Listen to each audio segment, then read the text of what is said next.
మధ్య తెలుగు స్టూడెంట్స్ ఎక్కువగా డెహ్రాడూన్ వరకు ట్రావెల్ చేసి ఉత్తరాంచల్ యూనివర్సిటీలో జాయిన్ అవుతున్నారు. Quality of education madam, UC stats చూడండి. ఇంటర్ అయిపోయాక ఇంజనీరింగ్ స్టూడెంట్స్ ఇక్కడ ట్రావెల్ చేస్తున్నారు కాబట్టి ఇంటర్లో మీకు మార్క్స్ చూడండి 950, 920, 900 అబోవ్ ఉంటుంది. ఎంసెట్లో ర్యాంక్ చూడండి ఎక్కడో 30,000, 40,000, 50,000 ఉంటుంది. 1050 అంటే 95, 90 అబోవ్ పర్సెంటేజ్ ఉన్న స్టూడెంట్కి ఆబ్వియస్గా ఎంసెట్లో 4,000, 5,000 ర్యాంక్ లోపల రావాలి, అవునా? బట్ ఎక్కడో వస్తుంది. జేఈలో అయితే అసలు క్వాలిఫై అవ్వట్లేదు. ఎందుకు? Because quality of education definitely determines madam. అంటే ఇంటర్ లెవెల్లోనే క్వాలిటీ ఆఫ్ ఎడ్యుకేషన్ బాగుంటే ఇంజనీరింగ్ లెవెల్లో ఎంత ఉండాలి? టెక్నికల్ ఎడ్యుకేషన్, ప్రాక్టికల్ ఎడ్యుకేషన్ 100కి 200% మ్యాటర్ అవుతుంది మేడం. ఇక్కడ ఏంటంటే థియరీ బేస్డ్ ఎడ్యుకేషన్ ఎక్కువ ఉంటుంది, ప్రాక్టికల్ చాలా తక్కువ ఉంటుంది.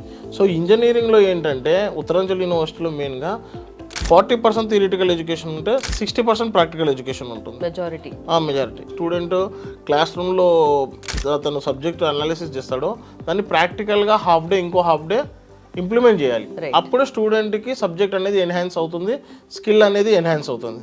సో ఆటోమేటిక్గా మీకు చూడండి అక్కడ సౌత్లో ఉన్న స్టూడెంట్స్కి, నార్త్లో ఉన్న స్టూడెంట్స్కి, మెయిన్గా డెహ్రాడూన్లో ఉత్తరాంచల్ యూనివర్సిటీలో స్టూడెంట్కి ఆటోమేటిక్గా ప్లేస్మెంట్స్ ఎందుకు వస్తుందంటే 4 yearsలో మేము practical based education, internships, industrial collaborations, CRC, placement cell, plus తర్వాత boot camps, PDP personality development programmes ఇవన్నీ ఎంగేజ్ చేసినాం కాబట్టి 4-1లో తనకు మినిమం 5 lakhs, 6 lakhs నుంచి యావరేజ్గా చూస్తే 10 to 12 lakhs నుంచి ఈవెన్ హైయెస్ట్ ప్యాకేజ్ 1.5 crore వరకు కూడా స్టూడెంట్కి మంచి ప్యాకేజ్ ఎందుకు వెళ్తున్నారంటే ఇదే మెయిన్ రీజన్. ఓకే.